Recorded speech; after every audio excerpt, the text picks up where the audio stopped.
Hi welcome back friends. उम्मीद करता हूँ आप सब मस्त होंगे। फ्रेंड्स, आज से हम लोग पढ़ने वाले हैं हिंदी व्याकरण। क्लास 9th के स्टूडेंट के लिए ये वीडियो बहुत ज़्यादा लाभदायक होने वाला है। क्लास 9th के स्टूडेंट के लिए आज मैं लेकर के आया हूँ हिंदी व्याकरण। हिंदी व्याकरण में टॉपिक वाइज हम लोग पढ़ने वाले हैं। हिंदी व्याकरण क्लास 9th में कौन कौन से टॉपिक पढ़ने हैं आज इस वीडियो के माध्यम से देखने वाले हैं। और फ्रेंड्स, आज से जिस टॉपिक को हम लोग पढ़ने वाले हैं उस टॉपिक का नाम है अलंकार। अलंकार आपके एग्जाम के पॉइंट ऑफ व्यू से महत्वपूर्ण है।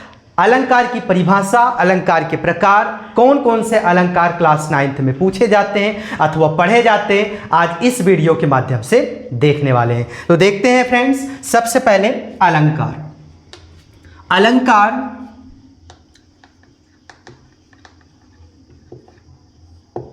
अलंकार अलंकार की परिभाषा क्या होती है, अलंकार का अर्थ क्या होता है, इस वीडियो के माध्यम से देखने वाले हैं। तो सबसे पहले मैं आप सबको बताना चाहता हूं अलंकार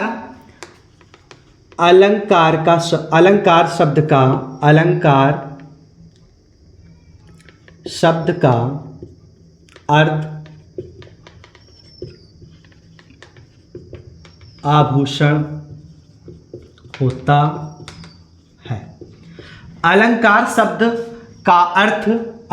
शब्द का अर्थ आभूषण होता है। अलंकार दो शब्दों से मिलकर अलंकार दो शब्दों से मिलकर बना है। अलंकार दो शब्दों से मिलकर बना है। अलम प्लस कार,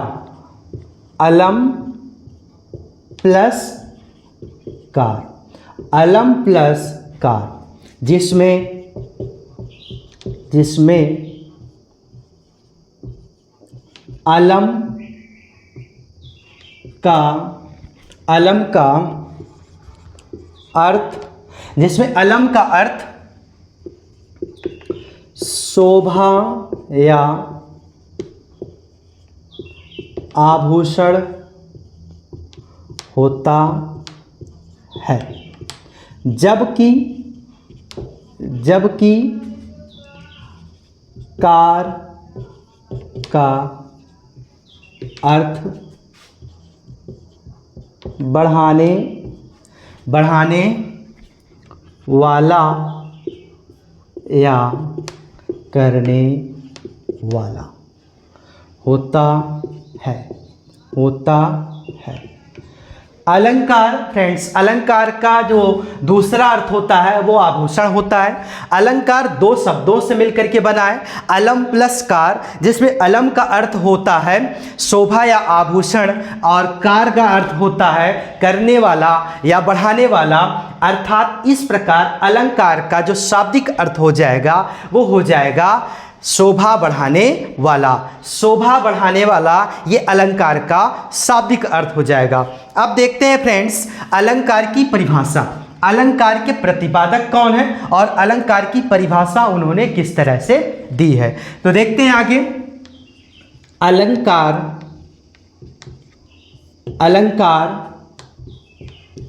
संप्रदाय के प्रतिपादक अलंकार संप्रदाय के प्रतिपादक आचार्य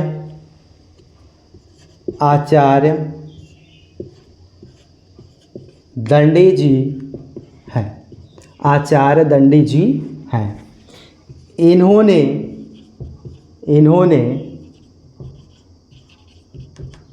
अलंकार की परिभाषा इस प्रकार दी है। इन्होंने अलंकार की परिभाषा इस प्रकार दी है। क्या है देखते हैं। काव्य शोभा करान, काव्य शोभा करान, धर्मान, अलंकारन, अलंकारन, प्रक्षते, प्रक्षते। काव्य शोभा करान, धर्मान, अलंकारन, प्रक्षते। अर्थात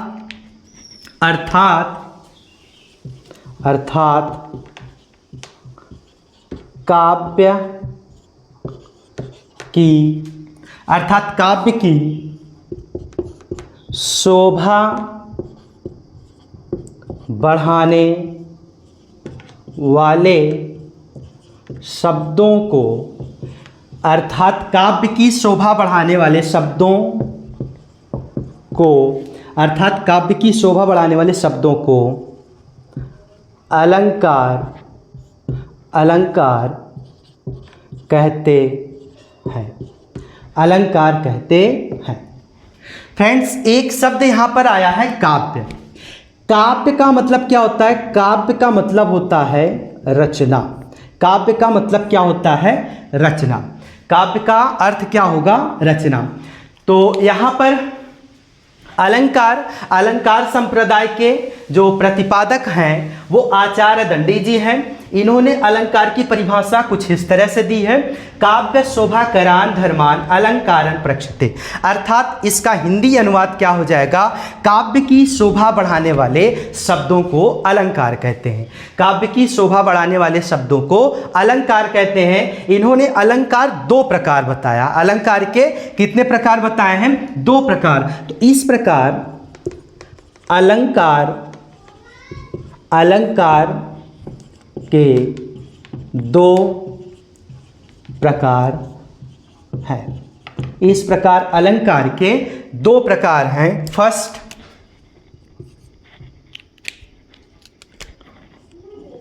शब्दालंकार, और दूसरा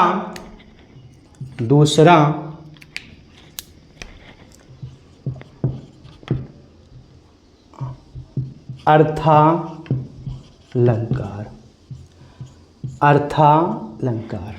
शब्दालंकार और अर्थालंकार। शब्दालंकार क्या होता है? फ्रेंड्स, जब शब्दों द्वारा चमत्कार उत्पन्न हो तो उसे हम शब्दालंकार बोलेंगे, और जब अर्थों द्वारा चमत्कार उत्पन्न हो तो उसे हम अर्थालंकार बोलते हैं।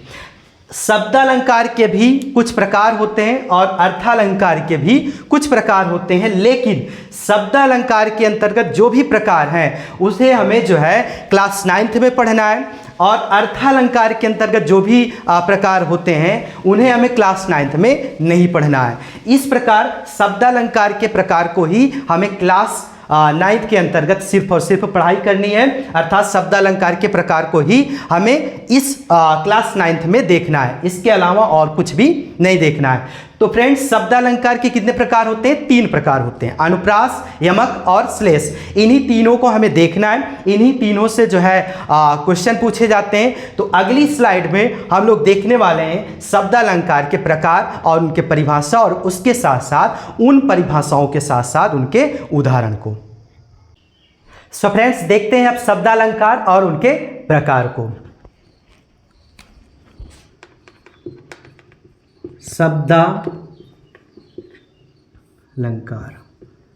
शब्दालंकार के 3 प्रकार हैं। शब्दालंकार के 3 प्रकार हैं।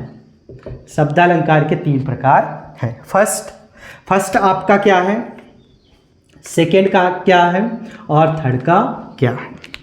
देखते हैं। फर्स्ट आपका है अनुप्रास अलंकार। फर्स्ट आपका अनुप्रास अलंकार, सेकेंड आपका यमक अलंकार, एंड थर्ड श्लेष अलंकार।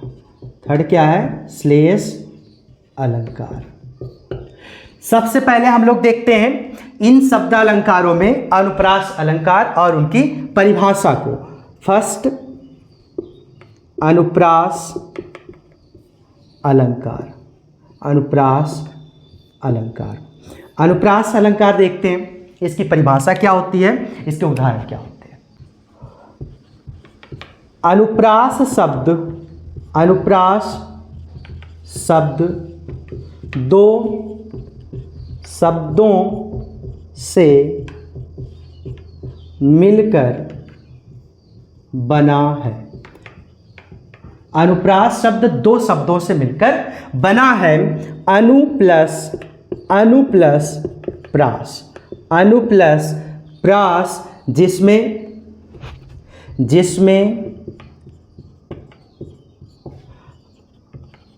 अनु का अर्थ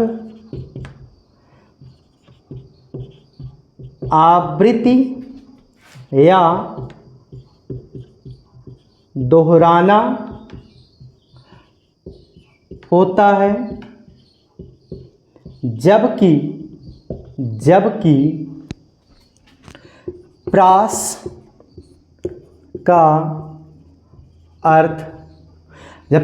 का अर्थ वर्ण या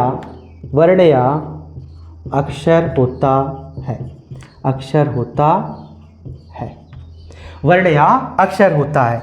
अनु प्लस प्रास, ये अनुप्रास दो शब्दों से मिलकर बना है। अनु प्लस प्रास, जिसमें अनु का अर्थ आवृत्ति या दोहराना होता है, जबकि प्रास का अर्थ वर्ण या अक्षर होता है। तो इस प्रकार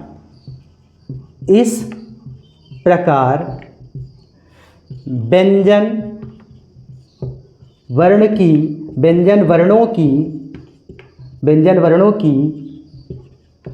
आवृत्ति को अनुप्रास अलंकार कहते हैं। व्यंजन वर्णों की आवृत्ति को अनुप्रास अलंकार कहते हैं, अनुप्रास अलंकार कहते हैं। जहां पर फ्रेंड्स किसी उदाहरण में आपको अगर किसी व्यंजन वर्ण की आवृत्ति एक से अधिक बार दिखाई दे तो कह सकते हैं ऐसे उदाहरण अनुप्रास अलंकार के अंतर्गत होगा। ऐसे उदाहरण किसके अंतर्गत होगा, अनुप्रास अलंकार के अंतर्गत होगा। अब कुछ उदाहरण देखते हैं जिससे जो है ये सारा डाउट जो है क्लियर हो जाए। उदाहरण,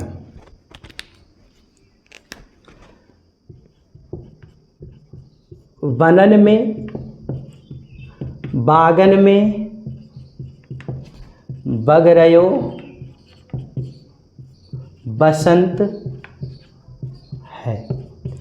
वनन में, बागन में, बगरयो, बसंत है। फ्रेंड्स आप देख सकते हैं ये एक उदाहरण है और इस उदाहरण में इस परिभाषा के हिसाब से वर्ण जो व्यंजन वर्ण है बा है, इसकी आवृत्ति एक से अधिक बार हुई है। तो इसकी आवृत्ति एक से अधिक बार होने की वजह से ये उदाहरण आपका अनुप्रास अलंकार का हो जाएगा। यहाँ पर व्यंजन वर्ण जो है बा, इस बा वर्ण की आवृत्ति एक से अधिक बार हुई है। बा बा बा बा, वनन में, बागन में, बगरयो, बसंत है। एक उदाहरण और देखते हैं, तरनी, तनुजा,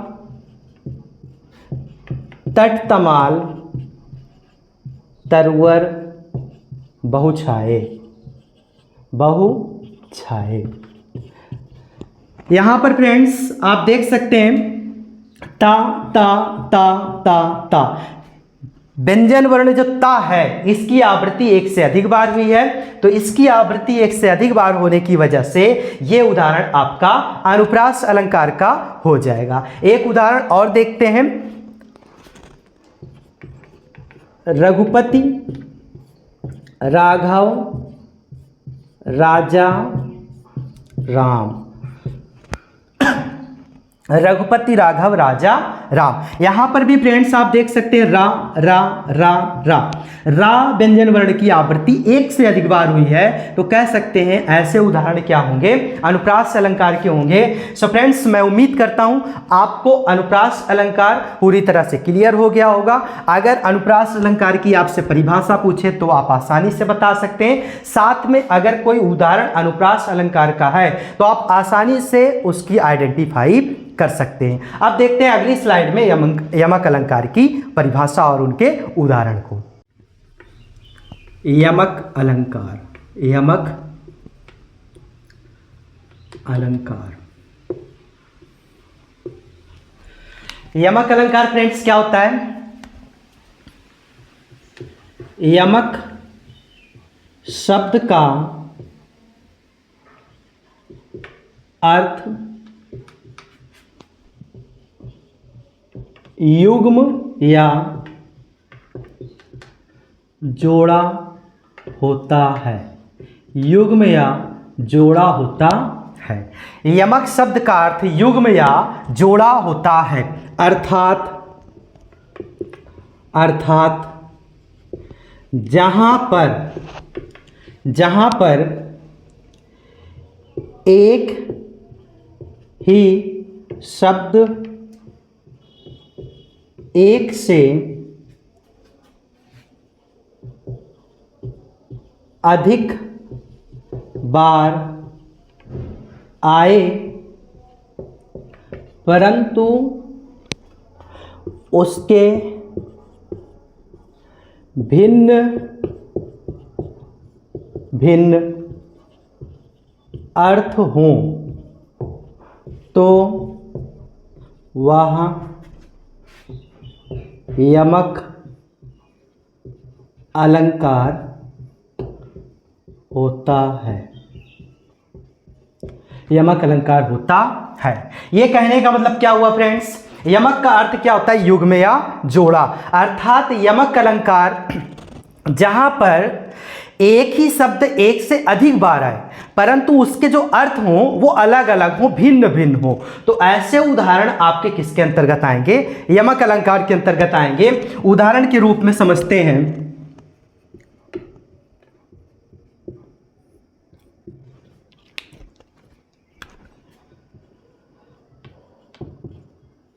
काली घटा का घमंड घटा। काली घटा का घमंड घटा। यहां पर एक ही शब्द दो बार आया फ्रेंड्स। यहां पर घटा और घटा दो बार आया है, तो दो बार आने का मतलब क्या हुआ? ये युग्म अर्थात जोड़ा है जिसमें दोनों का अलग अलग अर्थ है। इस घटा का मतलब क्या हो जाएगा? बादल। इस घटा का मतलब क्या हो जाएगा? बादल। जबकि इस घटा का मतलब क्या हो जाएगा? कमी होना। कमी होना। तो इस प्रकार ये जो उदाहरण है ये किसके अंतर्गत आएगा? यमक अलंकार के अंतर्गत आएगा। कुछ और उदाहरण देखते हैं।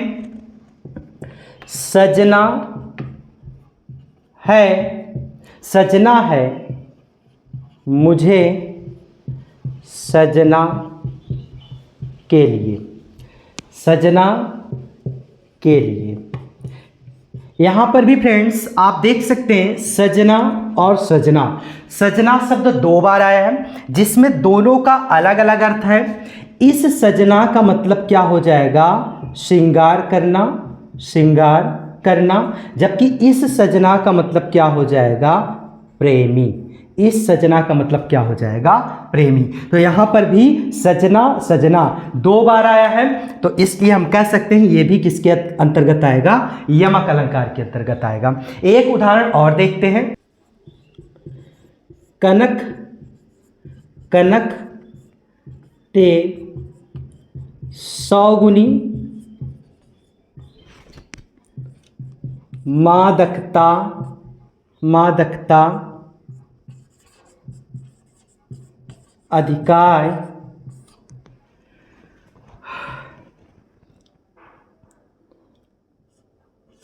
व खाए बौराए जग जग पाए बौराए। पाए बौराए।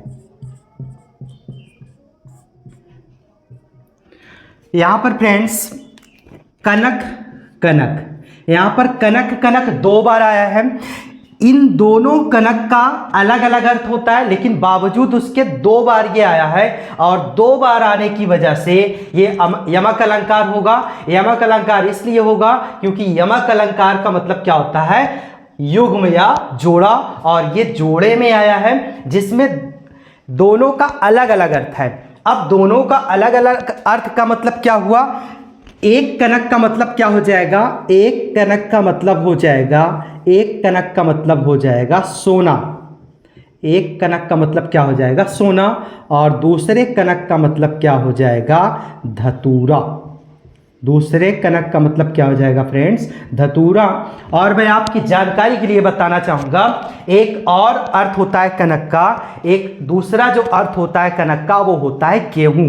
तो इस प्रकार कनक के 3 अर्थ होते हैं। एक कनक का मतलब सोना, एक कनक का मतलब धतूरा और एक कनक का मतलब होता है गेहूं। सॉरी। तो उम्मीद करता हूं फ्रेंड्स आपको यमक अलंकार भी अच्छे से समझ में आ गया होगा। अब हम लोग देखने वाले हैं यमक अलंकार के बाद श्लेष अलंकार को, वो भी अगली स्लाइड में। श्लेष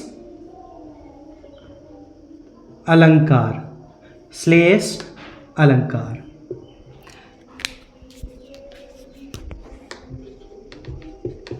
श्लेष शब्द का अर्थ चिपकना होता है। श्लेष शब्द का अर्थ चिपकना होता है, होता है। श्लेष शब्द का अर्थ चिपकना होता है, अर्थात जहाँ पर एक ही शब्द एक ही बार प्रयोग हुआ हो परंतु उसके भिन्न अर्थ हो तो वहाँ श्लेष अलंकार होता है। श्लेष अलंकार होता है, अलंकार होता है, श्लेष अलंकार होता है। जहां पर कोई एक ही शब्द एक ही बार आए और परंतु उसके अर्थ जो है भिन्न भिन्न हो तो वहां पर क्या हो जाएगा? श्लेष अलंकार हो जाएगा। श्लेष शब्द का अर्थ चिपकना होता है। इसके पहले वाले अलंकार में आपने देखा यमक अलंकार, यमक का अर्थ जोड़ा या युग्म होता है, जहां पर एक ही शब्द एक से अधिक बार आए परंतु उसके अर्थ अलग अलग हो तो वहां पर यमक अलंकार होता है। लेकिन यहां पर श्लेष अलंकार अगर देखा जाए तो श्लेष का मतलब चिपकना। श्लेष में क्या होगा? एक ही शब्द एक ही बार आए परंतु उसके अर्थ जो हैं भिन्न भिन्न हो तो हम कह सकते हैं ऐसे एग्जाम्पल्स श्लेष अलंकार के अंतर्गत होगा। अब कुछ उदाहरण देखते हैं, कुछ एग्जाम्पल्स देखते हैं जिससे आसानी से ये डाउट क्लियर हो जाए।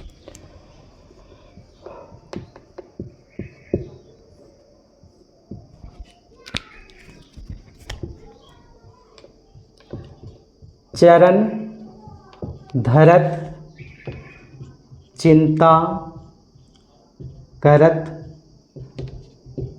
चितवत चारि हूँ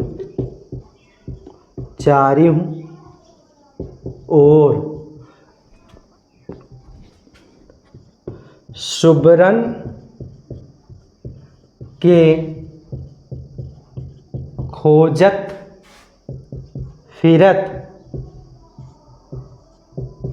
कभी व्यभिचारी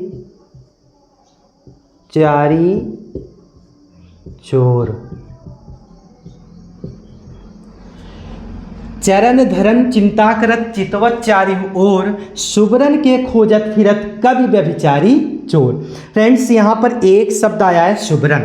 अब यहाँ पर परिभाषा के हिसाब से परिभाषा क्या कहता है कि अगर एक ही शब्द एक ही बार आए, अगर एक ही शब्द एक ही बार आए परंतु उसके जो अर्थ है वो भिन्न भिन्न हो, तो हम कह सकते हैं ऐसे उदाहरण श्लेष अलंकार के अंतर्गत होगा। तो यहाँ पर एक शब्द आया है आपका शुभ्रन, यहाँ पर शुभ्रन के एक से अधिक अर्थ हैं। जब एक से अधिक अर्थ हैं तो ये उदाहरण आपका श्लेष अलंकार का हो जाएगा, क्योंकि जिस तरह से श्लेष अलंकार की परिभाषा है उस हिसाब से यहाँ पर उदाहरण है। तो यहाँ पर शुभ्रन के 3 अर्थ होते हैं फ्रेंड्स, यहाँ पर शुभ्रन के 3 अर्थ हैं। तो यहाँ पर शुभ्रन के 3 अर्थ कौन कौन से हैं? एक शुभ्रन का अर्थ क्या हो जाएगा? एक शुभ्रन का अर्थ हो जाएगा रचना, दूसरा आपका हो जाएगा सुंदर, सुंदर रंग वाली स्त्री, और तीसरा क्या हो जाएगा? वाली स्त्री, और तीसरा क्या हो जाएगा आपका?